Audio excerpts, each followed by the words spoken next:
No, the second half, we've come out and carried on, the way we were playing first half and put our chances in. And Friend and Sanderson coming into that back three has made such a difference. And we just look a completely different team. And Graham on the right as well. He's also brilliant. I mean, you wouldn't think that Chong and Maxime Collin weren't in that team, would you? Really? They're almost forgotten about, and it just speaks volumes, doesn't it, with the strength in depth that we've got at the moment.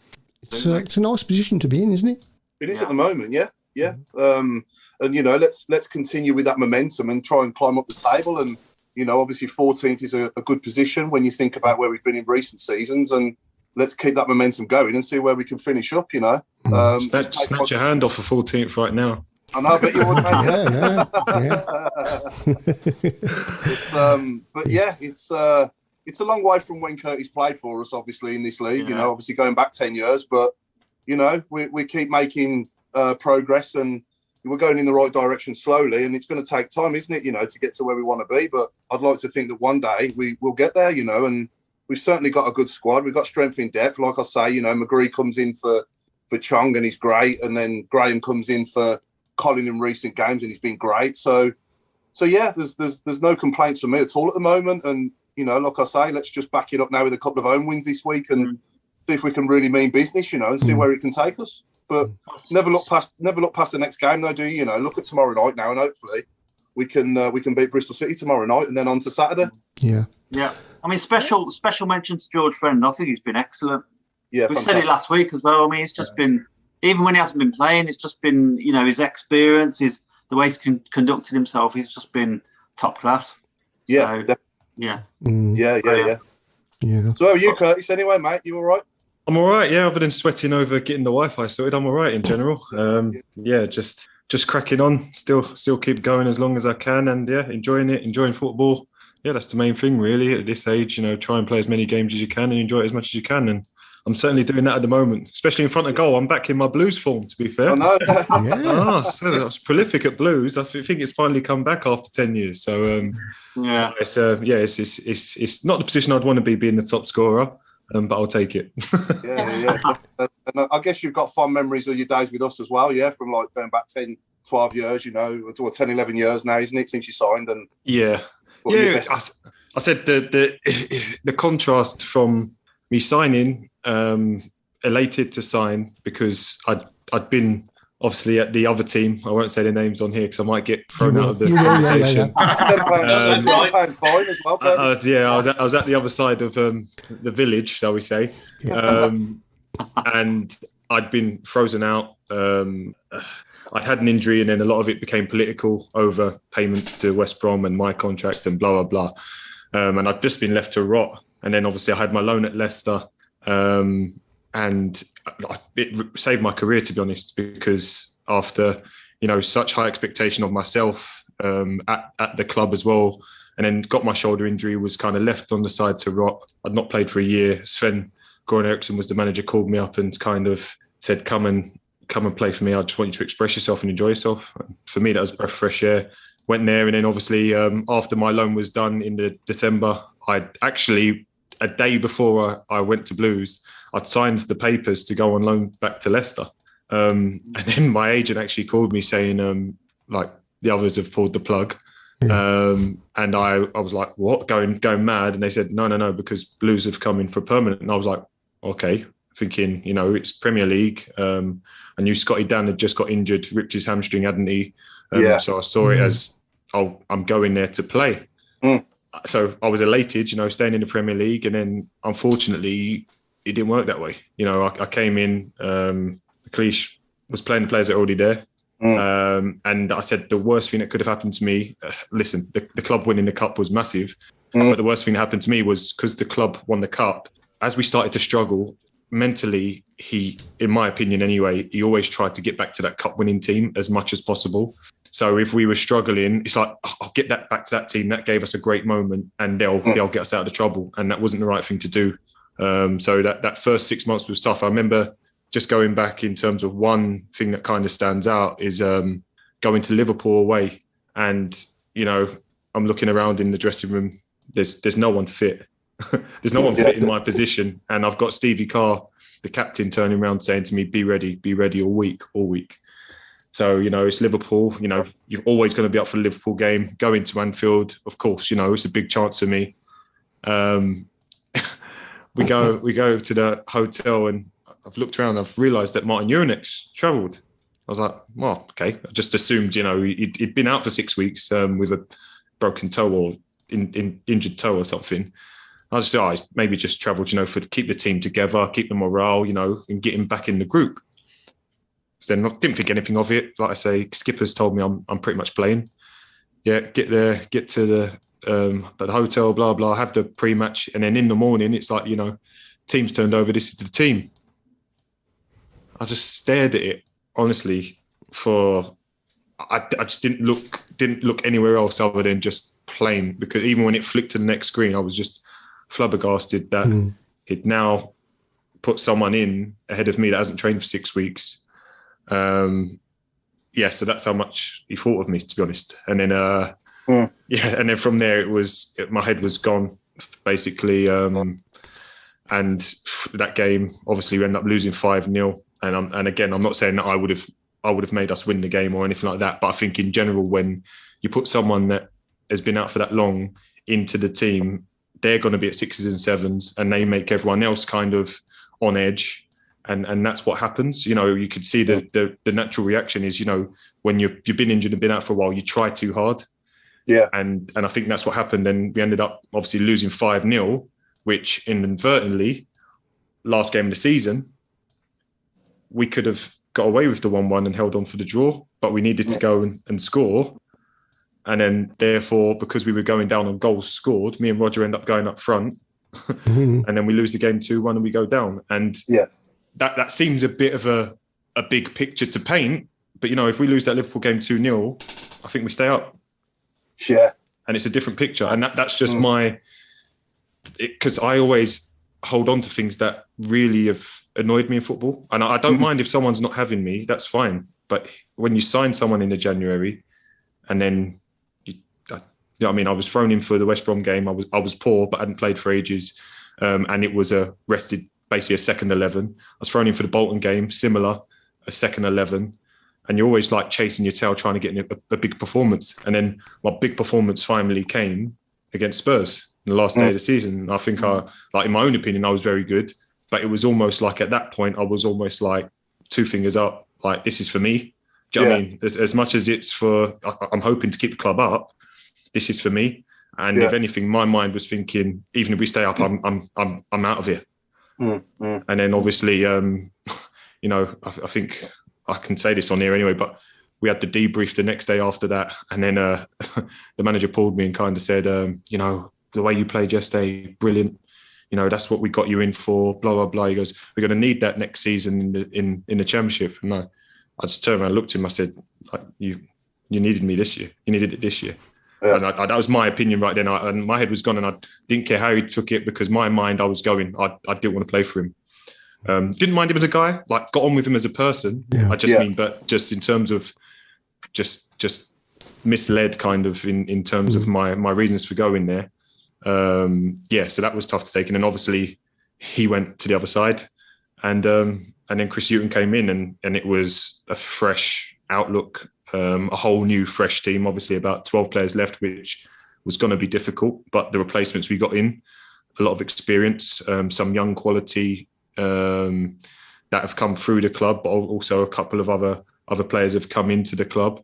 And as we know, we had a good go at it. We had a good go at Europe. We had a good go at the playoffs. And it was a fantastic first season. I say fantastic. We didn't go up or get through to the later rounds of Europe, but in terms of the memories, 62 game season in the Championship, to get to the playoffs, have 2 FA Cup replays against Premier League opposition. Obviously, the away days in Europe, it was fantastic. And I think, like I say, when you look back at your career, you're obviously going to look at times when you've done this high moment, you had a promotion or whatever. But that as a full season was just a roller coaster. And the fact that that group had been almost mashed together because 12 of the players had left, it was such a togetherness. And the fact that we were playing Saturday, Tuesday, Saturday, Thursday. You know, there was no time off. We were with them more than our families sometimes, especially when you're flying abroad to Europe. Yeah. And it was just, a great season and fantastic lads and some good footballers in there as well. Yeah, I think the recruitment as well that season was excellent, wasn't it? With Marlon King, Chris Burke, You know, well, that's the one good thing McLeish did. He signed Chris Burke before he left. So he signed. Wade Elliott. We've had Wade Elliott on before. Yeah, Wade. Yeah, Stevie Caldwell. Obviously, we had a good. No, we still had the likes of Jordan Much there, Nathan Redmond. Obviously, eventually not that season, but Jack Butland came through. Yeah. So we still had some very good players that were about to be unearthed. Yeah. You know, because obviously after that, Jordan Much goes on and goes to Premier League. Nathan Redmond eventually leaves. I think, Nathan actually left after me. It was a combination of that core experience. Like I say, the likes of, I was experienced then, but not as old as Wade, as Stevie Caldwell. Obviously, Pablo Ibanez played in the World Cup with Spain, even though he was reasonably quiet because of his English. But you know, played in the World Cup with Spain. Marlon, in terms of his personality, so he was a hard personality. So if you don't give him the ball, he'll tell you. And I think the group needed that. Do you know what I mean? So whereas like the older ones, we can maybe go back at him and say, F you, give it all that back. The younger ones will be like, I don't want to make a mistake again. And it kept people on their toes. And you needed those personalities. And ultimately, you scoring loads of goals. You know, Big Ziggy popping up there. You know, I remember notoriously the 4 goals at Leeds. What a day that was, you know. So, again, like me just talking about it now, I've got a big smile on my face. Oh, a great day. And we didn't even get promotion. Do you know what I mean? It's just because just there's some really good days and fantastic, good fantastic squad with. that was. Really was. Yeah. For us as fans as well, I think it's the best season we've had since relegation, you know, even 10 years later. It's the best season we've had in the Championship since we've come down 10 years ago, you know. It's a shame really because, you know, I guess now we look years on, I know the money back then was probably, I think it was around the £40 million mark, wasn't it, for the Premier League money? So the parachute payments, I guess, weren't as big, but our club obviously were willing to take that money and not reinvest it anyway. So it wouldn't have mattered if it was 100 million. It wasn't coming back to the squad. We obviously had a decent squad, you know, and by no means were there low wages. We weren't the lowest wage bill, but in terms of actual transfers, I don't remember anyone getting bought. No, I'm trying to think. I don't think there was anyone there. I'm just thinking off my head. I think once Lee Clark came in, I think we might have bought a couple as I left. So maybe who was the striker? Sorry, from what's his name? Oh, from Clayton Donaldson. Yeah, Clayton came afterwards. The mixed race lad as well. Did we pay 2 million for Darren Ambrose? We paid 2 not million. Wes Thomas. We paid Matt Green. Matt Green, that's it, Matt Green, because he'd been on fire. Matt Green scored 30 odd goals. I think it was the conference, was it still then? Had he been? Yeah, so he was on fire, and he'd already sort of been on trial with us the season before, kind of having a look at him. But we did pay for Daz Ambrose as well, and that was one. That was Daz came as a unbelievable talent in the Championship, one of the Championship's best players, most exciting players. Yeah. And he came and he unfortunately had the life sucked out of him. Yeah. Just the way things were going, had the confidence sucked out of him for such a good player, good lad. I guess, you know, coming from being the main man at Palace, obviously he still could have been the main man here. But it just never really worked out. And I think Clarkie's personality wasn't quite right at trying to get the best out of him. Right. You know, we had players like Hayden Mullins as well, experienced player coming in, and sometimes it'd go from starting to not being in the squad for 3 games, and it was just it was obviously a mad time. But yeah, that second season is memorable for different reasons in terms of in the Championship compared to the first one, because it was it was chalk and cheese really, if I'm being honest. The first season you always felt we could have a right go as long as we kept that core of the squad fit. We knew that, don't get me wrong, if we went down to the bones and we're looking at the depth of our squad, we probably had a solid 15, 16 starters that could come in, like a Spectre or an Endor when he signed. Do you know what I mean? Like all these players. And then, we knew after that it was going to be, a young lad's going to have to come in. A Callum Riley's going to have to come in. Mitch Hancock's going to have to come in. Do you know what I mean? Yeah. So it was almost very experienced or very inexperienced. We had no kind of middle ground. Yeah. And obviously in that second year, Ravel Morrison came as well, who's obviously with me at Derby now, and what a fantastic player he was. Rob Hall player as well. Forget about Rob Hall. Rob Hall laid on quite a few goals for me that season as well. So again, great players, great lads. Had a couple of good loans like Leroy Lita, but unfortunately didn't work out. He ended up falling out. We had some good players through the doors, but just couldn't get it together on the pitch. And Peter Lovenkrands as well is another one. Pete. How can I forget about Pete? He was my gym buddy. Yeah, he was. He was my gym buddy. We were always in the gym together. And Pete, what a guy he was, personality-wise, and again played in the Champions League, played at the very highest level, played for his country. We had some very good players, but again, all these players that have played at this level, that level, very high levels, been in the Championship, it was still like, no, we're together, we're going to do this. And whether you're a Nathan Redmond who just trying to make your name, or you're a Marlon King that's been there, done that, worn the T-shirt, if we sat at a table, it wouldn't matter who. It wasn't the young table, the old table, do you know what I mean? All the different kind of cliques. It was just everyone was together, and that's what I loved about the squad. So somebody's just asked that is Alex on your Christmas list? Again, I honestly, I didn't. It's a strange thing for me to say, but I didn't dislike him as a person. I actually had an okay relationship as a person. But my big thing is, like I say, clarity. That's it in football. He's not picking me because he can't have not picked me because he didn't like me. But obviously he had a thing in his head that he wanted to play that team, and that's just my opinion. I'm sure a lot of people that watch me play probably think, well, he shouldn't have played enough games, because I wasn't great in the couple of games I played, but don't see me training every day and working my nuts off every day to make sure that I'm trying to show you what I've got. So that listen, I've got nothing against him at all. Ultimately he signed me, but it was just a case of, like I say, I could have had the joy of going to Leicester and keeping myself going, keeping my momentum, because I was starting to play well and enjoy it again. And obviously I got taken to a Premier League club, the boost of, yes, I'm back in the Premier League, and then ultimately got relegated without playing a real part in it. And, it adds a relegation to your CV without actually being able to have a grasp on it. I've had relegations at Hull, I've had relegations at West Brom, and I own them ones because I was part of it. So I take it on the chin, and I take it to me because I was a big part of that. West Brom, I played 33 games. Hull, I played every game. The second time we went down with Hull, I played 30 games. So I take a big responsibility in that because I was part of that. Whereas I looked at, I look at it at Blues, and I was disappointed. I'd rather have been a part of it to say I gave my all, but if we did go down, unfortunately, it's on me. But it was like, I think I had 2 starts, which obviously one came last day of the season. I think I came on 4 times. Must have been really frustrating for you, obviously sitting on the sidelines knowing that you might, you could make a difference to that team and not being given the opportunity, Yeah, I think, like I say, there's different times. Like when, Ridgie and Rog, if they're playing centre half, like then that was, I'm not saying that's fine, but what I'm saying is like they kind of knew each other's game. They were, sometimes that the old guard sometimes is going to get the nod. That's fine.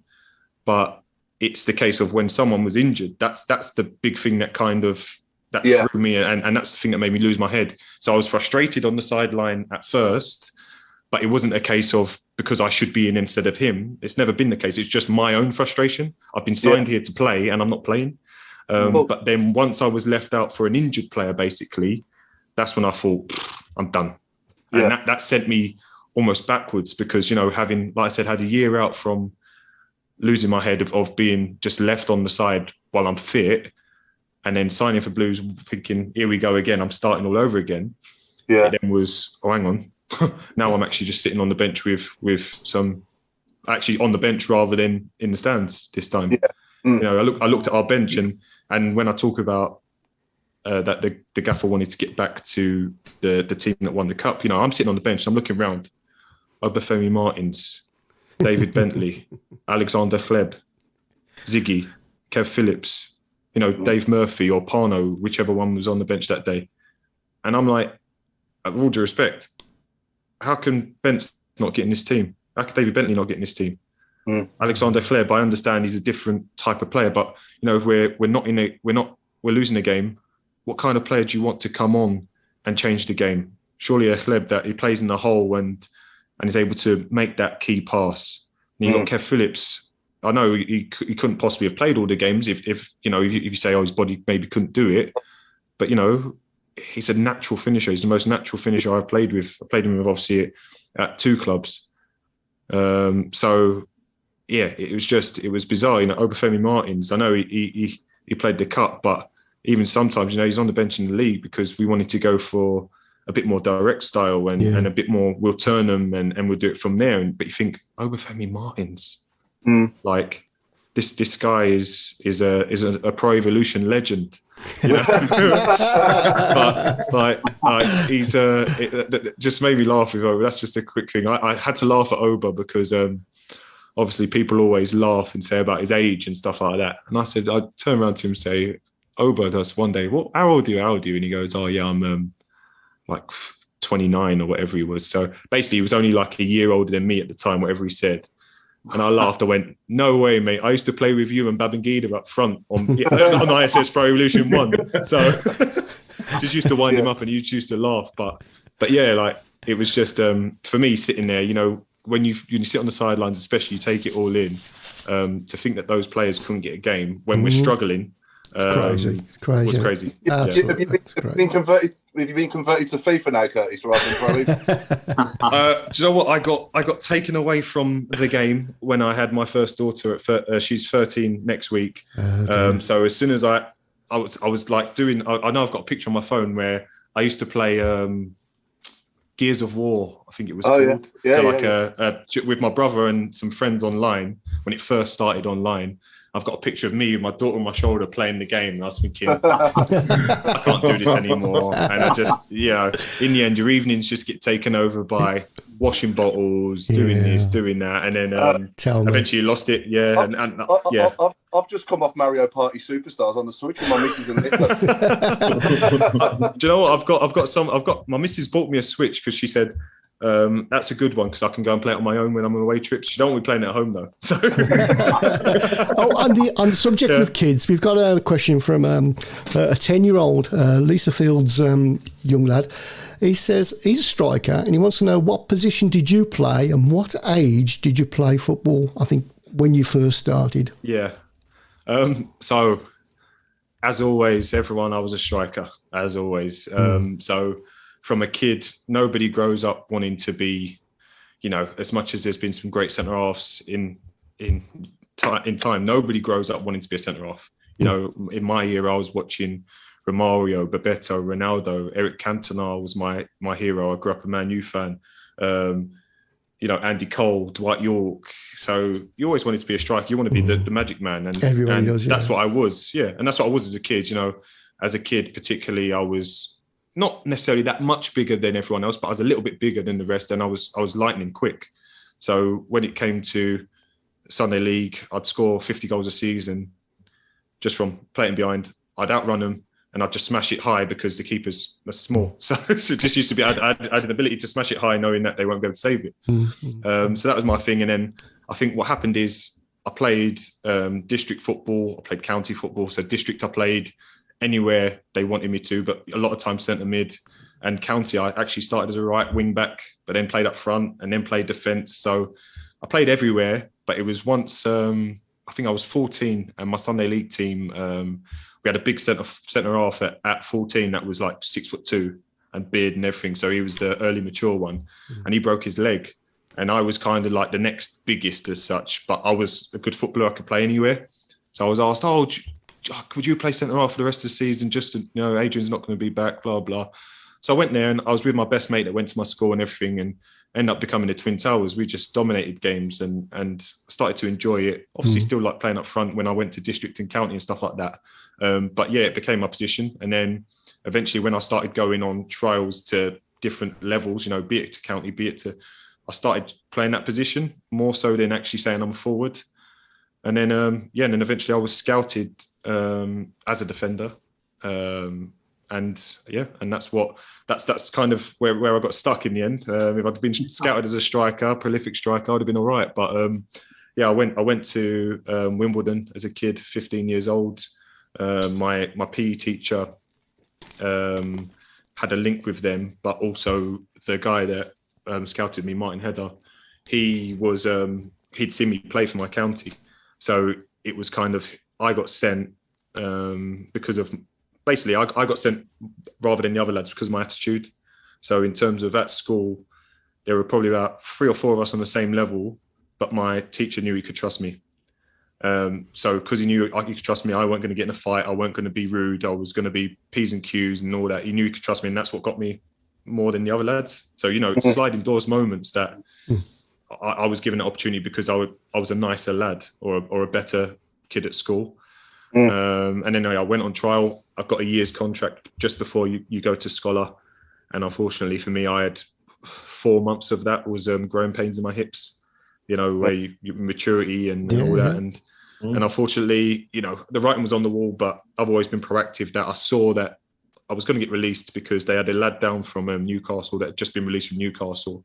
And he was down like pretty much like twice a month kind of thing for games, just so they could keep an eye on him kind of thing.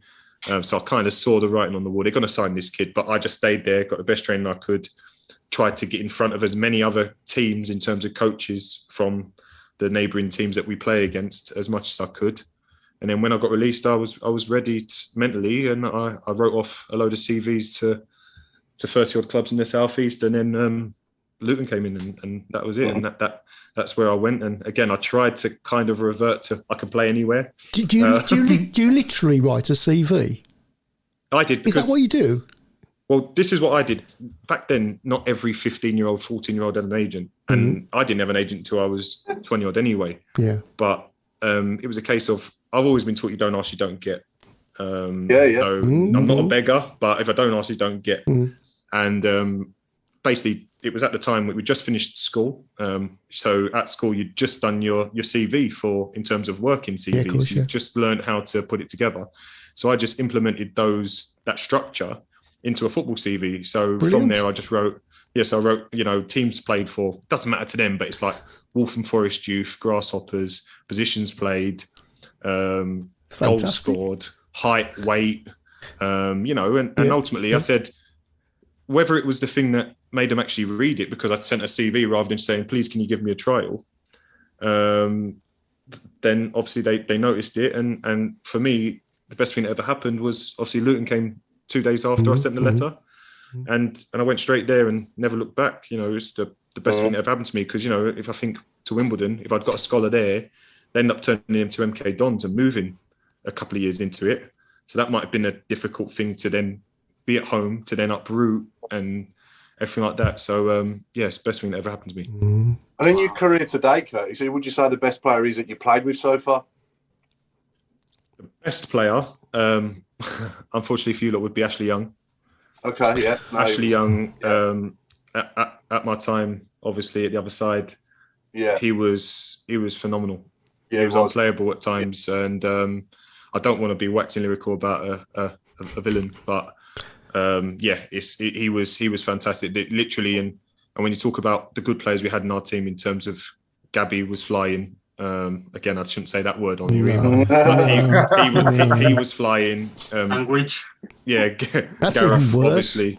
Yeah, Gareth was obviously a top player. We still had Milner, people like that. But if chips were down, the game plan was get the ball to Ash.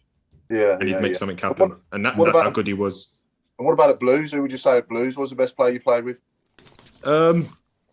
That's a difficult one. I'd probably say in terms of the ruthlessness, I'd possibly go with Kingy.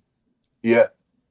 Just because he was just ruthless, just natural goal scorer.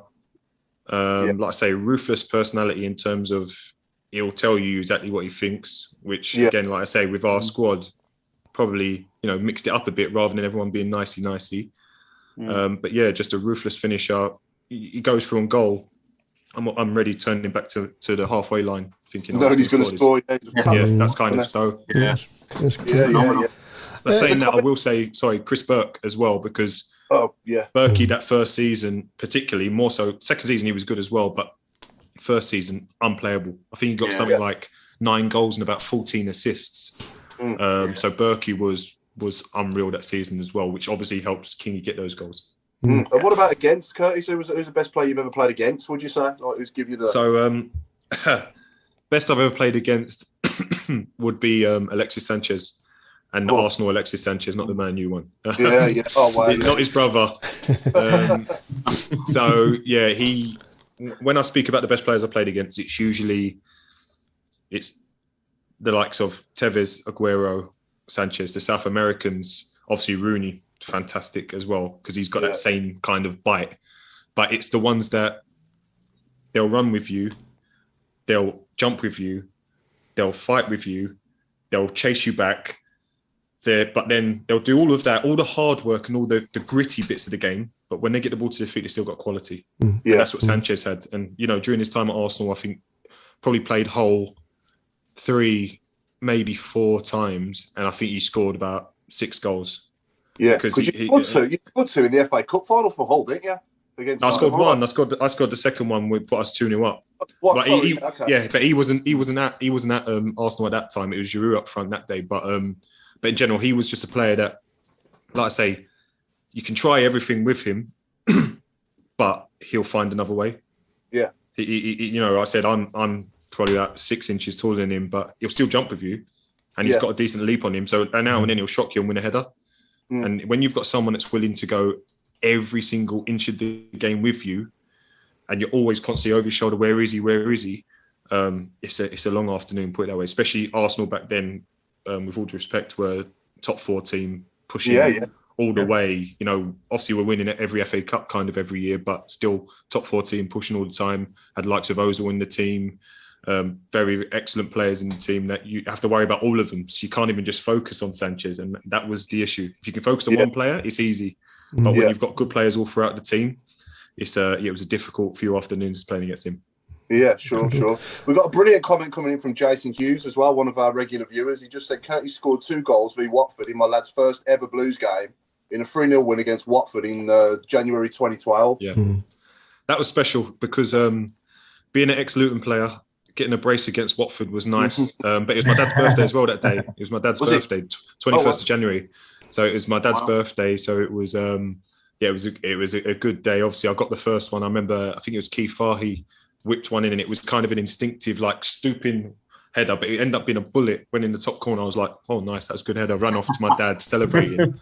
And then the second one was like, I think I jumped about 9 foot, came to it was like a overhit corner and went to the back seat. I'm not sure it was Jordan Much took that one this time or still Berkey, but I just leapt above everyone and just smashed it in. But it was like, if you see me at the end of the game, we're 3-0 up and I should really just be defending. But we've had a free kick. I end up staying up top and I'm spinning to the back post, screaming for the ball. Yeah, trying to get a hat trick. And even when Berkey scores, because Berkey scored the 3rd goal, I'm kind of in the box and I'm screaming for the ball and he scores. And I almost had that second of, when you talk about the selfish striker that's not happy if he hasn't scored, I almost had that second of, he should have gave me the ball to, I should go celebrate with him. You see my pause, like almost upset that he didn't pass me the ball, but that was big. And I scored a brace against Barnsley as well in the second season with Clarkey on Boxing Day. Yeah, so that was a good day as well, especially Christmas.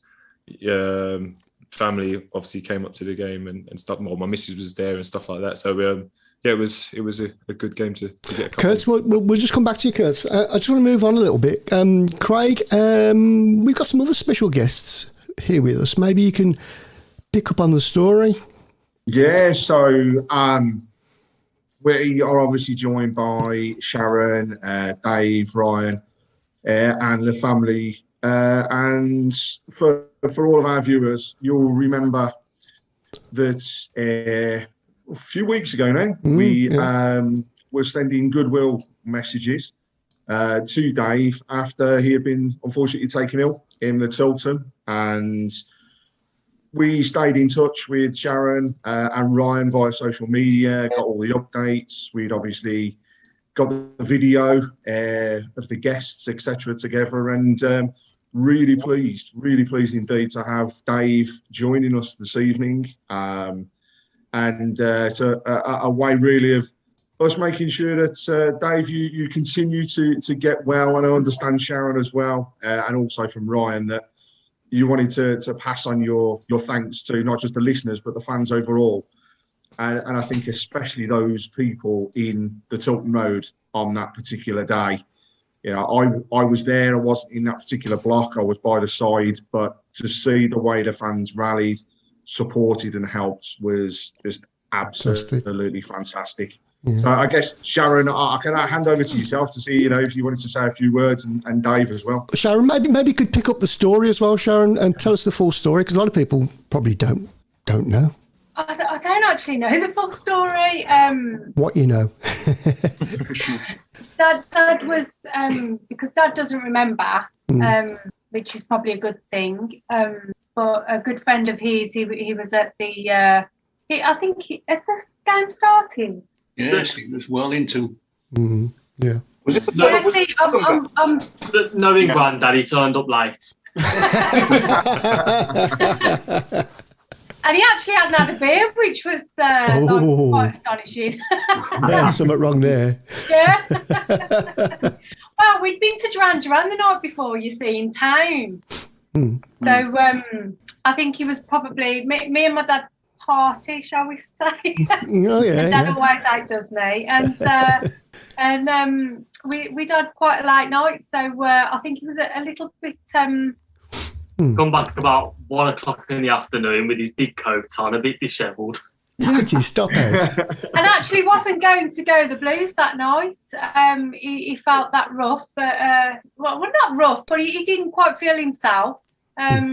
And he was, am I going to go the Blues? And thank God he did, because, we'd be sitting here with him now if it wasn't for the fact that there was ambulances, obviously, and, all the right people, at the football. I mean, it's watching Newcastle, a couple of weeks later, knowing what we'd just been through was horrifying.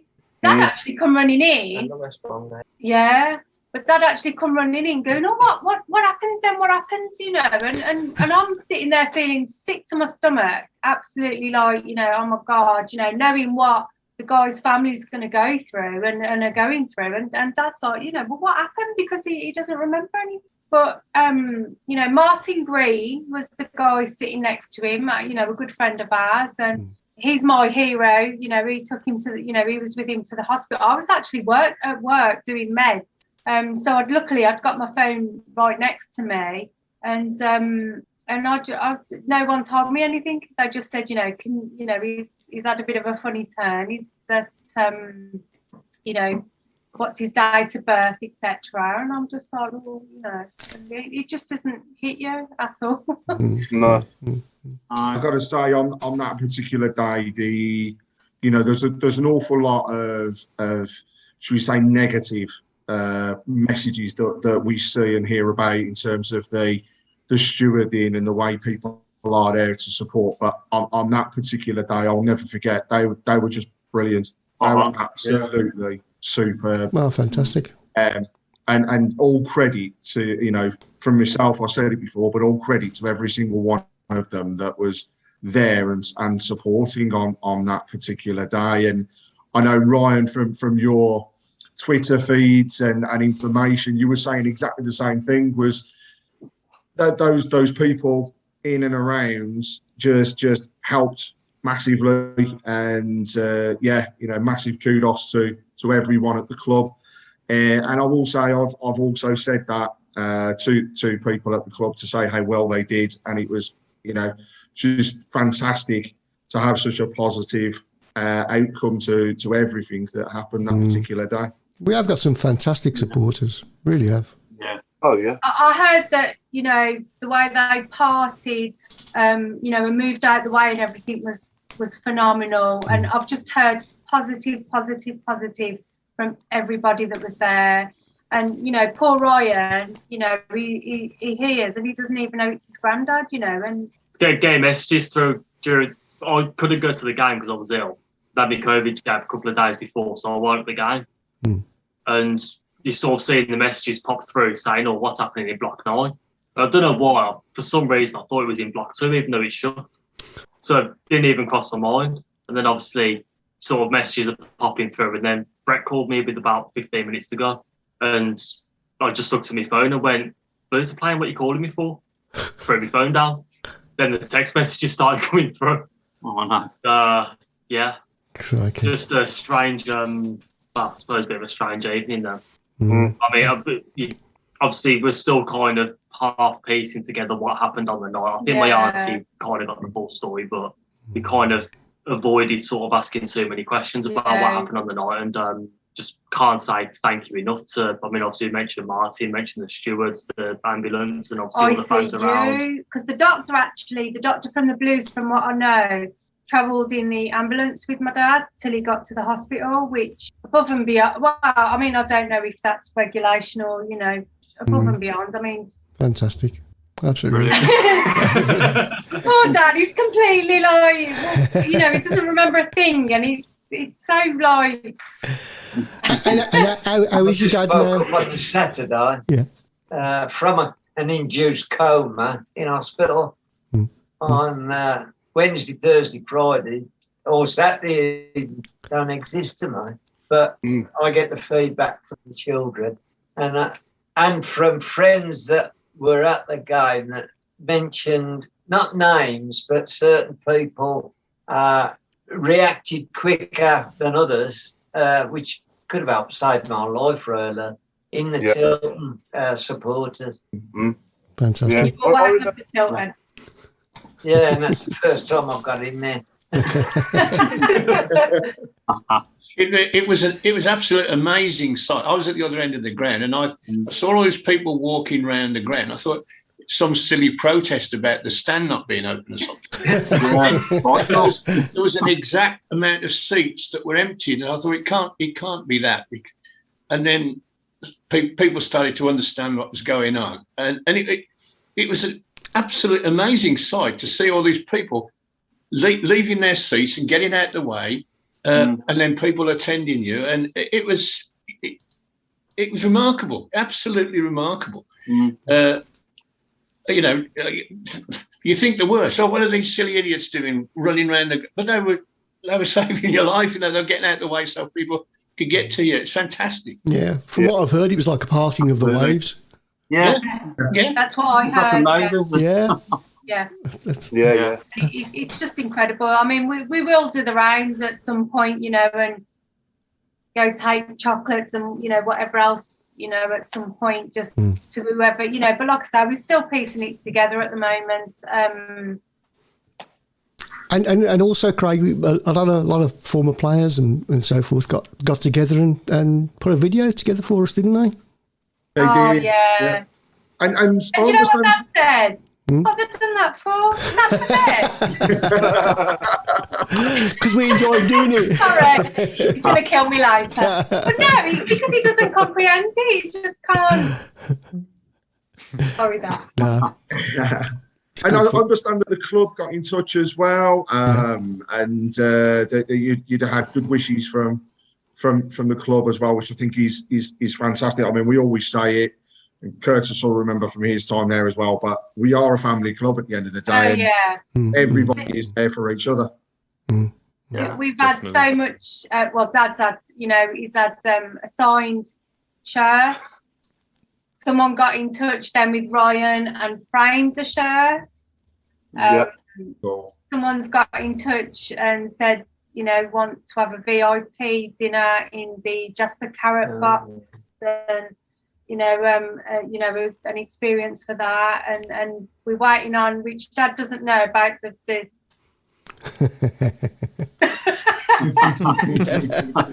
possible visit from a player euro or two from the club. Sorry, Dad. Ooh. I think the big thing though is like, because every time something happens, Grandad's sort of looking around and going, "What are they doing it for me for?" But it's kind of always easy to say, but Grandad is one of the most generous people around. And we keep having to tell him that if this happened to somebody else, he'd be at the front door. And he'd be doing all sorts of absolutely. It's kind of hard to tell him and hard for him to accept. But Dad's never been ill a day in his life, basically. So this is all completely new to him, and he hasn't got a clue about, 71, not been ill. Doctors don't even know where the doctors is, basically. I mean, lucky. Yeah. It's great to see you're on the men, mates. Anyway, fantastic. Absolutely brilliant. Really brilliant. So back to Curtis. We need to look at your 1 to 11, don't we? We do. Oh, Chris, just before we do, yeah, sure. I've got a question, Curtis, from, if I ask you the question, you might know where it's come from. It's two things. I don't like this. The first thing is, can you tell us, I know it isn't at Birmingham, but apparently there's a little bit of a funny story about an Albion trip to Dubai. And also arrange the possibilities of your international call-ups, because I believe there were 3 countries that you could have played for. So I'll start with the I'm guessing this is carts, by the way. It's it's not carts. It's not carts. No. You're close. He's very good friends with carts. Oh, Luke. It is Luke. Yeah, Luke Carroll. There we go.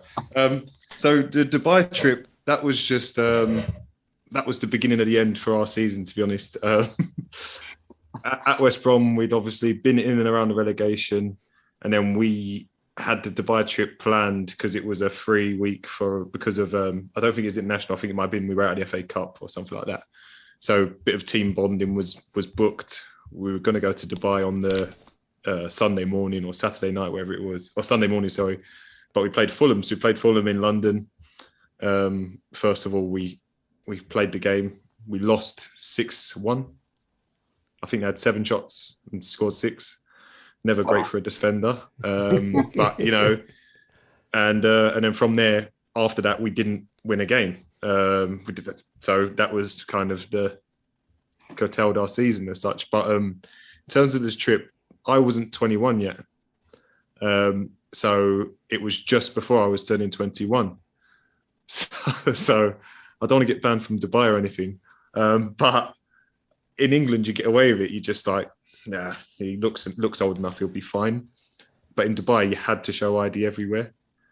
So we had to do some like CSI type, because basically you're allowed to take out a photocopy of your passport rather than taking the whole thing. So I had to use Daz's passport, as in Darren Carter's passport, have a photocopy of that, then photocopy mine, stick on the picture, rephotocopy it. So basically there were 2 Darren Carters going in the club at the same time. But we had to stagger it, and I had to go in be it 10 minutes later just to make sure, because if they look at it, I think we both got exactly the same name and exactly the same date of birth. This is a bit suspicious. So I think that's the story he's given anyway. Anything else other than that, I'm not too sure.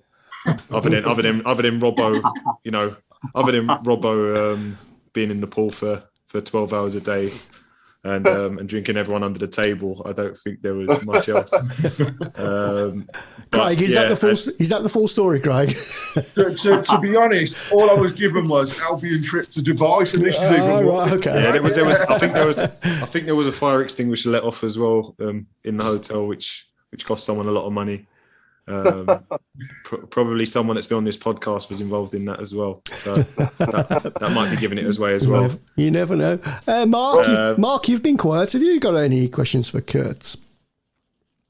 No. I'm just fascinated listening. To be honest, it is a good listener. A lot of people. Sorry, I didn't answer the international one, did I? Either. The national. Sorry, I waffled on. So obviously I could play for England, play for the 21s. I'd been involved with the England squad in terms of 30s. And I was on the bench against Germany in 2008. But I could have played for Ireland via my grandmother. But if my nan was Irish, I would have. There would have been some pride in it. But my nan was. I'm probably the last person that should have played for Ireland. Basically, my nan was born in the north because my great granddad was in the British Army. Oh yeah. So I would have been the last person that should have played for the Republic of Ireland. Really, if you're going by those premises, So that kind of, but yeah. So she was born to English parents in Ireland and came back home. So there was no Irish blood as such. So there was no pride in it. And the other one is Sierra Leone. So my dad's was born there, Sierra Leonean. And again, I probably would have thought about it a little bit earlier. I was holding on to the England dream, of course. Even at my time in Hull, I was 28 years old, and there was still talks I could possibly get in the squad. But I probably would have given it up and played for Sierra Leone. But since my time of being a footballer, you've had obviously conflict in terms of wars. You've had Ebola. Obviously, then COVID hits, and it's not the strongest FA financially. So I don't know what kind of conditions I'd be leaving my club to go for an international, getting all the way to be it Sierra Leone, or if you're going to play in wherever, Guinea or whoever you're playing, to know what it was going to be like. And I think they've just now got to the African nations, and even then, if I had declared to try and play and try and be the glory hunter that nicked a place in the African nations squad, do you really want to leave your club for a month in January? It's the thing that always put me off. If they were on the European calendar, it might have been an easier decision, because I know I've got family out there that always look out for me, and I'm gonna be proud of it. But for me, it was just my club career came first, because it was too hard. Because in football, if you're gone for a month in January, especially a centre half, you lose your place. You won't get it back. Yeah. Curtis, have you been over there? I've not been. No. My dad unfortunately, my dad's only been back 3 times since he left, and he left in. So he was born 57. He left in 71. He's only been back 3 times for bereavements. All right. Yeah, for the death of his auntie, his uncle, and my nan, his mother. So they're the only times he's been back. So for me, it was never like, my dad wasn't going over for a month in the holidays and then we go over as well. It was just a case of, it's never come around, but it's meant to be a beautiful place, and I do want to go there, but I kind of want to go there and do something.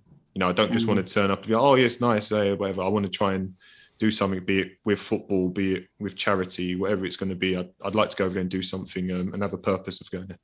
Yeah. Robbo asked me to say hello to you, Curtis, and he said he'll see you Saturday. Oh, yeah, Robbo. Yeah, I forget he's with Gaz now. Obviously, Gaz being my old manager, Robbo being my teammate, so that's going to be interesting. Yeah. And talking of managers, Marlon King sent us a message before the show, and he reckons you make a good manager. Oh, that's one of the questions on the shout box. Was it? I think it's an interesting one, really. I think I've been captain everywhere I've been. In terms of not necessarily the club captain, but I've captained pretty much every side I've been, other than Leicester, which was a loan spell. So I've had managers before say to me that they can see it in me. I don't know, with me at the moment, when you're playing, it's hard to visualize it. I think if I think of it now, I'd sooner be the manager than the coach as such. I'd sooner be making decisions and be enforcing my personality onto people. That man management side and things like that. I think that would be my strength. I'm not saying I couldn't coach a team, but I think my strength would be in, controlling the players, having them, trying to get them on side and that side of it. But I think it's like anything. Once you retire, it will become clear. And the big thing with management and coaching, I've always said, you're better off being someone's good friend than being a good coach. It's very cliquey. So you're going to need to be a coach somewhere first to obviously get your name in the door. And then you go from there, and then maybe you get the bug for it and want to do more. But I think there will be a time when, even if, I finish football and then I go into the media, I think there'll be something that pulls me back. But yeah, it's one of those things that I think football's in me, and to not be part of it eventually would get to me. Definitely. I think that's a yes. That leads us. That's definitely good question here from Steve Portman. Actually, he just said best manager Curtis has played under, not necessarily the most decorated. So I'd say the best in terms of the most impressive was Marco Silva, that whole. Okay, yeah. And the reason I say that, obviously, I've played for some good managers and some very well-respected managers, and I didn't necessarily play every game for Marco Silva, but he came into a squad that was basically in a relegation fight down. I think we were bottom, if not second bottom. And fair enough, he brought in a couple of players, but he just is meticulous nature in training, his attention to detail. It blew me away. The fact that, you know, listen, we didn't stay up at the end of the day. We did still go down, but he managed to turn us into a side that were rolling over pretty much every week, wherever we went, to a team that we'd go to the big teams and actually compete. We might still get beat, but we're actually going to games and competing rather than being like, we're just going to hang on. You know, we ended up beating Liverpool 2-0 at the KC. We had some good results here and there. We beat West Ham, beat teams like that. But it was just his meticulous nature. We'd do a team shape and it could last for 5 minutes or 45 minutes. You don't know at the start of it. And he'd be, you know, we're going to do this throwing from over here, right side. And he'd make you do it 20 times till you get it right. And then even though you got it right on the right-hand side, he'd let it flow for another couple of minutes. Left-hand side, I want to do it again. So the left-hand thrower knows what he's doing. And it was just things like that. So basically from our same group of players pretty much, there was accountability. And you can see that I know where, if I were playing left wing, I know where I need to be when the ball's over there. If I were playing centre mid, centre forward, I know exactly where every person on the pitch needs to be. So if someone falls short, you can be on them. Hey, need you there. Blah, blah, blah. Yeah. And I think that's what he brought into the team. And for me, I'm surprised that it didn't work out for him at Watford. Obviously, Watford, they sack managers whenever. But I'm surprised it didn't work out for him at Everton. I don't know if it's the fact he had too many players and, you know, the harmony in the camp when you've got a good group of players that all think they should be playing. I don't know if that was the case. But I totally back him to get Fulham back up this season. His underlying numbers were good at Everton as well before he got sacked. Sure, his underlying numbers were really good before he got sacked there. So things were going well, he just wasn't clicking, presumably. I think Everton was a club at that time. I think they've gone a bit more realistic now. I say realistic, they've obviously got Rafa there, but I mean, they obviously had free transfers and that this summer. But I think then, because they were spending all the money, they thought, well, hang on, I've got Gylfi Sigurdsson was 40 million. I've got him that he was 30 million. I've got him. And they're thinking they can all just play and they're going to win games. I think that was the mindset. If we spend as much as everyone else, we're gonna get in the top four. Whereas, no, actually, you've bought 3 number 10s. Yeah. Do you know what I mean? You've bought 3 number 10s and actually you probably needed a new centre half. Yeah. Do you know what I mean? So things like that were happening at the club. And the fact that you change manager, you've then got a manager taking over other managers' players. And that becomes a problem. So I think he was, I guess, victim of that. And he caught the back end of that kind of madness at Everton.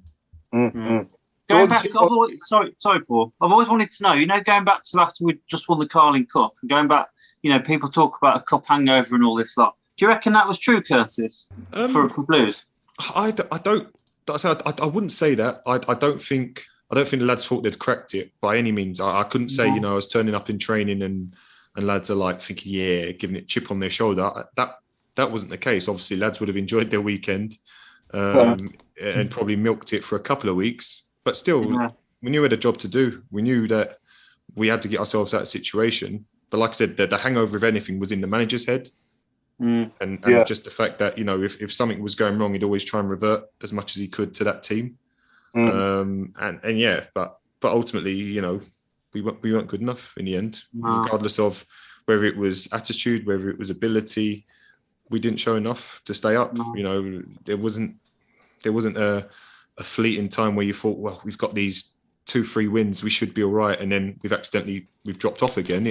There was never that big bounce after that cup final, I don't believe. No. How did you feel on a personal level? You know, when we went to the final and all the rest of it, knowing that you were cup tied, how did that feel? Could you sort of fully enjoy it, or, you know, were you a little bit pang of, you know, bit jealousy or? No, nothing at all. I can almost say I had similar at Villa, that I was in the stands because I'd been pied off, but I still wanted the lads to win for them. Do you know Do you know what I mean? Like, so that was my big thing with Blues. Obviously, going to the final, my big thing was if we win, we're in Europe.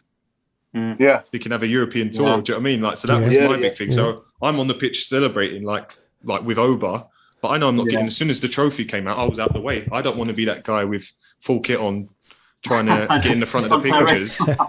No, that's what I mean. I didn't want to be that guy because I'd not earned it, and that's the big thing. If I'd played in maybe, you know, even if I played in 2-3 of the rounds, I might have been a little bit angry, but I'd not contributed anything towards it. So therefore, you guys go and enjoy your day and go and win the game. So that's fine with me. It's obviously disappointing because I played 13, 14 minutes to be cup tied, but in the end, you know, in hindsight, I wouldn't have played the game anyway. So it doesn't make a difference really anyway. And if you're on the bench and you get a medal, have you earned that medal still? As I said, I hadn't played a minute. So is that a medal that you're really proud of? My personality, obviously I'll take it and I'll put it in the safe, but I won't be getting it. Oh, here's my Carling Cup medal, because it wasn't earned by me. It was earned by those lads that went out on the pitch and actually did the dirty work. I still remember seeing you that day in the corner flag, actually celebrating with the team, but also as much with the fans, and it was just a great. One that sticks with everybody. But when you've got people like yourself that weren't playing but still were there celebrating, shows the camaraderie that was within that team at that point in time. That's it. It was. That's what I said. Like I could easily have been the bitter one. Like Arsenal should have beat us today. It's Arsenal flipping. They usually. Do you know what I mean? Yeah. But that wasn't. That never entered my head. I'm not like that. I'm. Even if it is, I thought I should be playing ahead of that person or anything. That wouldn't have, because I still, regardless of whether I think I should be playing ahead of you or not, I still want you to succeed because you're my mate. And that's always been my attitude, you know. I've always said you back your own worth. So my big thing is I know my own worth, and if I'm not at it, I know it. So if you take me out of the team, I'm probably gonna accept it reluctantly.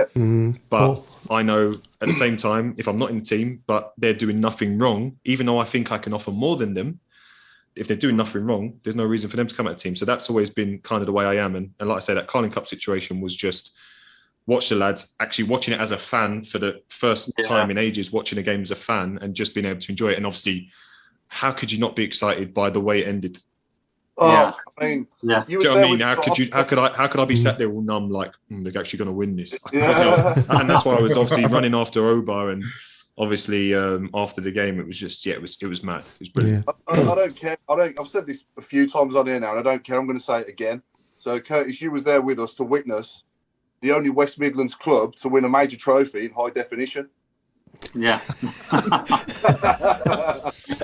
Yeah, and I saw it in proper high definition because I was there, so that's good. Curtis, when you joined West Brom, it was rumoured that we were competing for your signature. Now, was that true? Did you ever have talks with us at the time? And why did you decide not to come? No, so this is actually a good story. So I didn't have an agent. So my agent, I was with the PFA, so they helped me with my contract to Luton and stuff like that. I didn't have an agent because all the agents that came for me were blood-sucking leeches. They didn't want me. But they didn't want me the year before when I was a third year scholar, and I was like trying to make my way in the game. And then as soon as I played a first team game, they were all on me. Oh yeah, like when they've actually signed my mates. So they'd signed some of my mates, they'd sign them up, but they're like, oh hi Curtis, don't want to speak to me. And then all of a sudden, move it 6 months later, they're trying to get me because I've played in every game for the first team and we've won the first 9 of the first 10. And all of a sudden, oh, hang on. So that's the reason I didn't have an agent. And then basically the manager, Mike Newell, obviously played for the club, and he'd kind of mentioned that like Birmingham are coming to watch you and stuff like that, like around this January kind of time. And they had a look, obviously, but didn't come in because I don't think the club would have sold me then anyway. And then from there, I end up staying this season. I end up winning League One, getting in the team of the year and getting player of the division, going to the championship, start well in the championship against the Premier League relegated teams. And I think that was my window to prove. We played Palace the first game. We just got relegated. We won 2-1, beat Southampton in the second game 3-2, had just been relegated. And in the third game, we played Leeds, drew 0-0, and they'd just been relegated the year before. So it was a good market for me to show how I am against Premier League players. Andy Johnson got the Golden Boot the year before, marked him out of the game. So that was my market. And then West Brom, I literally, again, didn't have an agent. I'm walking around shopping with my mates in Romford in Essex, and I get a call from the gaffer, and I'm thinking, what have I done wrong? why is the gaffer calling me on the day off? Should I have been in? Should I have done something, like panicking kind of? And he goes, Kurt, just letting you know that West Brom have come in, and we want you to go talk to him. So I just called the PFA, went up for a chat, got up there, blah, blah, blah, go into the chat with, it was Nigel Pearson and Jeremy Peace at the time, and Brian Robson was away. And basically they've offered me a deal, and I think they thought I was a stupid kid that just wants to go to the Premier League. And of course, I wanted to go to the Premier League, but I knew my worth. Like I said, I know my worth. They're buying me for $3 million, which was a joint record fee. And they were offering me what I could have got at Luton in my next deal. Wow. So I said, I turned around to the chairman and turned around to Nige and said, thank you for the opportunity, but no, thank you. I'm going to go back to Luton. So we got in the car. As we're leaving West Brom, Brucey's on the phone to my agent, and he's saying, Phil, get him to wait. I can get him in January. I can't do it now. I can do it in January. I haven't got a budget now, but I'll do it in January. Just tell him to wait for us in January. I want him, blah, blah. And then, that was like, well, in my head, I'm going back to Luton. I'll stay till January and I'll go to Blues. But then halfway down, I think I was on the M1 actually, almost heading home. Brian Robson's called from, I think he was at his place in Spain, I think. He's called and said, what's happening? Why have you been asking for X amount of money? We're like, we didn't even ask for anywhere near that. We just got told, this is what we're offering you, take it or leave it. And we said no. So he's been told lies. And then all of a sudden they came back, they managed to get a much better deal on the table. And I went and signed, and that was it. And again, regardless of the relegation, it's the best thing that happened to me, because I went there and I played 33 Premier League games after pretty much being in League One the season before. Yeah. So it's the best baptism. And then, and that was it. And obviously it ended up coming around the long way that I obviously played for Blues, but I also played for Brucey. But it's just one of those things. It just wasn't meant to be at that time. Yeah. So we better get on to your 1 to 11, Curtis. Time's getting away from us now. I can half waffle me. So, there's a hell of a lot of questions. But we have to apologise to everybody. We just haven't had the time to get through all the questions. I'm really sorry. But Paul, fire away. So what we do now, obviously, we asked you to pick your strongest 11, David, that you played with at Blues. Yeah. What's the first and foremost, obviously, I presume. Well, who's the manager first and foremost? I presume manager Chris Hughton, of course. Chris Hughton, yeah. Can't look anywhere else other than Chris Hughton. Again, personal relationship with Alex McLeish, fine, but as a manager, not for me. Yeah. And Lee Clark, again, personal relationship, but I think with Clarkey in his time, I think he'd admit it as well. He's a bit of a hothead at times. So with me, fine. I'm an older player. I can take it. But some of those young players crumbled under him, I think. And that's why I think we struggled a bit. If I'm honest. Players? Yeah, a few of the young... Yeah, the players. The players. But yeah, so that's my manager, Chris Hughton. Okay. My shape is I'm more modern rather than just going 4-4-2. That's old school. I'm 4-2-3-1. So I'll start with my... You're not rolling it out from the keeper, are you? Yeah, I'm playing everywhere, modern day now. So I'll start with my goalkeeper. I had to go with Jack Butland. Obviously played with Colin Doyle and played with Boaz Myhill in my time there. But Jack, as a young kid coming into that team, was a Rolls Royce. Yeah. I always said, when you see him in training, and I've always said about especially young keepers, because of his size, and he was already good, he'll be unbelievable because he doesn't need to adapt to growing. Because sometimes you get the tall, lanky, 6'3" keeper, but he weighs 12 stone. And then all of a sudden, as he gets older, he grows to 14, 15 stone, but he needs to adapt to his body. Whereas Jack was already a unit. Like he's big, like a rugby player, Jack was. And, coming into that team, again, I think it was out of the blue because, I think Doyle thought he was going to be number one. Because obviously Boaz went back to West Brom. Doyle was still there, so he thought, I'm going to be number one. But Jack was promoted, I think, because there'd been sniffs around him, of course, because he always played for the England youth groups. he came in and was brilliant that season. You know, he got sold in the January to Stoke and stayed obviously on loan. But I'm just listen. He's still at a Premier League club in Palace, but I think it's sliding doors moments again. That if he'd got the nod ahead of Pickford, we would be talking a totally different conversation. Because I'm biased, but in my opinion, at that time, he was pulling up trees for Stoke, and I thought he should have been the number one for England. Yeah, he just needed that break, a bit like Ramsdale. He was injured when Pickford came in, wasn't he? He was. I think. Yeah, they were. It's basically them two fighting for it. You know, both of them were young, and it was kind of one of them. Once you get in at that age, you probably are going to be the keeper for the next 10 years, bar any lack of form. And you made on it, Yeah, and Pickford's never let England down. So, but Jack, obviously, the other side of it, I think his price tag killed him because I think because Pickford went for 30 million to Everton, Stoke then would always ask for 30 million for Jack, even though they'd been relegated, and it just got him trapped. And then he started losing confidence, started losing, I guess, his head. And unfortunately, you know, he went backwards a bit. But I'm hoping he's still relatively young. I think he's 28. So for a keeper, he's still got another 10 years. I hope to see him come back to the very top because he's a good lad. It's nice to see, wouldn't it? Yeah, good lad and good player. Yeah. So Jack's in goal, and then my back four, I'll go one at a time again. I'll go Stevie Carr. Yeah. Can't look past Stevie Carr, captain, legend of a player in terms of going in there. You know, again, when you talk about personalities, talking about Marlon King would tell you, Kari would tell you, and it was a sterner kind of just a look. It's like a dad look.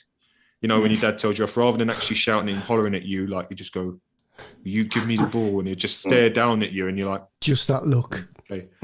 Yeah, it's a look. It was just a look. Me then, Curtis. That's it. Yeah, and I'm not a scary person. Like when Kari gave you that look, you knew. But what I will say is for Kari, one of the best pros I've ever played with. He was 37, 38 in that championship season.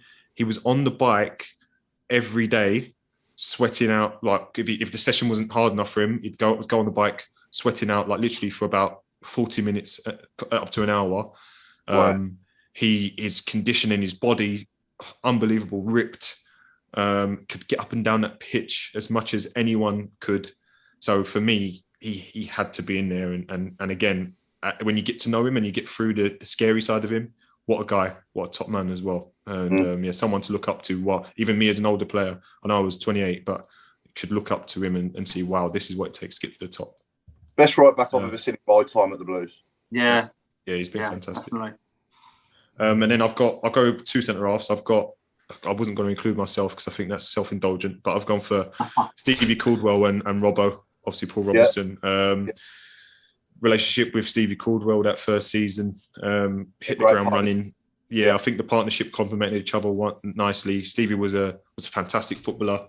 Good technique. I know he's quite relatively, people might question his mobility, but he was a great footballer. And I used to look after him in terms of cleaning up everything behind. I was quick. I was obviously dynamic, and I think our partnership worked really well. And I think, with all due respect, if he'd been fit for those playoffs, it might have been a different story. Yeah, I think if it makes you feel any better, Curtis, when Robbo did his team, he left himself out for you as well. Okay, that's good. I was hoping he didn't have to leave himself out. I'm hoping he had me in his team anyway. But then obviously Robbo, alongside that, I've obviously been at West Brom with him, and then obviously years later we reunite at Blues, and Robbo is exactly what you see on the tin, basically. He gives you determination, he gives you grit, he gives you heart, but also again, good footballer. From being a fullback, he's a good footballer, can use the ball. Sometimes, from a crowd, he could maybe get carried away with the crowd and make that crunching tackle that obviously is fantastic, gets crowds off their feet, but then it gets him on a booking sometimes, and then you're walking tenterhooks. Yeah. But again, fantastic lad, great for the group, young lads, older lads. Obviously, he's one that, as a person as well, again, still keep in touch with him, fantastic guy, and someone I had the pleasure of playing with and really enjoyed playing with. And I'll go on to my left back. I'll go for David Murphy. Yeah, again, technician. Yeah. I know you always talk about lefties. Lefties always look like they've got better ability. It's just a sweetener thing on the left foot. He always, but I've said it before. He's got a left foot that could open up a can of beans. It was honestly his technique. He could have played centre mid for us. He was a fantastic footballer. delivery, get up and down the pitch. Again, good pro, looked after himself, knew that because he'd had problems before with his knee, looked after himself, and yeah, because he stayed fit that season, he was fantastic. And chipped him with some goals as well, didn't he? Yeah, and that's it. And again, because he's a good player, he just finds himself in the right place. And again, technique-wise, he just needs to hit it. Just as long as he hits it with a good technique, he'll put it in top corner, no problem. Yeah. And I think he's a player that if he'd stayed fit, he could have played more games at the top level, particularly at Middlesbrough, his home club. You'd think the players that came through there, the fact that he had to step away to make it, you know, he would have played hundreds of games for them because he's such a good footballer and again, good guy. Quite more quiet than I guess like the likes of Robbo. Unassuming, I guess, shall we say. But yeah, really good lad. Why does nobody ever have a sweet right foot? It's not a thing. I know I certainly haven't got one. So I'm not going to give anyone else props for having one. I think if we ever said anyone did, it would be a Beckham or a De Bruyne. But it's always the lefty just looks nicer on the eye, I think. But yeah, I'll go into my two holding midfielders now, or controlling midfielders, not holding. They're not defensive. I'll go with Jordan Much and Keith Fahey. Yeah. Now, Jordan Much, I'll speak about him first. Again, young player. When I turned up and we were in the Premier League, I think he was another player that should have been playing. Because watching him in training and seeing what he can do with the ball, as well as get up and down, be dynamic, make tackles, I was like, this kid, because obviously you kind of hear about these names, but this kid is brilliant. Like, why ain't he playing? But obviously we're going through experience and the players playing ahead of him had that experience. But for me, you know, I think there was an Everton game where he started and I think he got man of the match, scored a goal or maybe set up a goal. And I thought, this is him now. He's going to, then he took him out of the team next game kind of thing. So Jordan Much for me, yeah, great technician. Championship level was too easy for him. That's why I ended up getting the move. And again, another one that unfortunately, I think injuries hampered his career. And you know, he's another one that should have done what Nathan Redmond's done and had a good, you know, be it 200, 300 games at Premier League level. But injuries hampered his career that he's had to go all around the world to kind of get that game time. And yeah, but he's still hanging in there. I think last I know he was in Australia, Indonesia. I think. Oh, it's Australia now, yeah. So yeah, at least he's still enjoying it and he's still got a career. And then Keith Fahey, I think Keith is one of the most underrated players I've played with. Yeah, I think Keith was again technically. Sorry, Kurt. I was going to say, I think in the cup final, he's my man of the match. Fahey was, and when he hit the post, I wish he'd have scored because they were all brilliant that day. But Keith was amazing, and he came through at Arsenal as well. So it was a bigger thing for him. But he was again as a character, great lad off the pitch, very quiet, very stern in when he believes in something, he'll tell you again, similar to Kari, but not as intense. But what a footballer, again, go left foot, right foot, he'll drill passes. And I don't think, I'm not sure if it's necessarily at Blues, but I don't think as a player in general, he got enough credit for how good he was. You know, Ireland International, was playing in a good Ireland side then. And a good player that, again, unfortunately, that second year with Clarkey, fell out with Clarkey, and then we lost him for I think 3 or 4 months, and I think that them players make the difference. You know, when you with all due respect, you go in from Keith Fahey, who is all the experience Ireland National, and you go into Callum Riley, who's just starting and finding himself in the game. It's a totally different entity. And I think that's kind of, you know, again, not cost us. Not necessarily we were going to get promoted and get into the playoffs, but we would have had a better go at it with those players there. So that's my my holding two, and then my next three. I'll go with Chris Burke on the right, Ravel Morrison in the 10, and Nathan Redmond on the left. Brilliant. Berkey, I've already spoken about it. Again, unbelievable. When he turned up, you know, I think he was just around turning 30.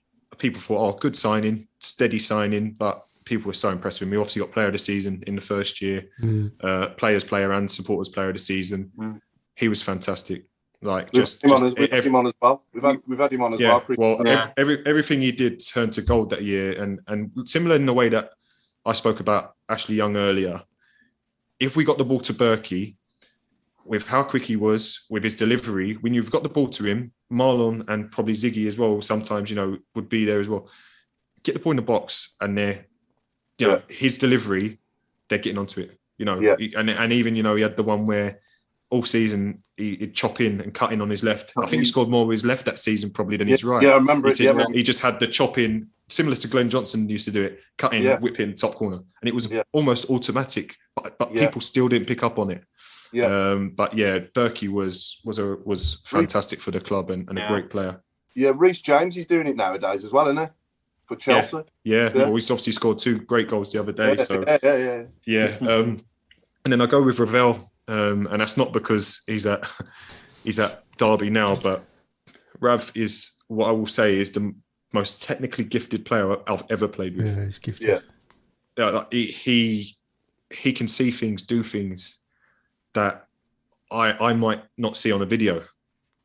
Wow. He's that good, and honestly, like when he turned up, he came with a reputation. He was still young then, still obviously, came from on loan from West Ham, and I had a few friends in Manchester saying, "Look after Rav," and I was thinking, how am I going to look after him? I'm sure Gary Neville and Rio Ferdinand offered to take him in, and why is he going to listen to me?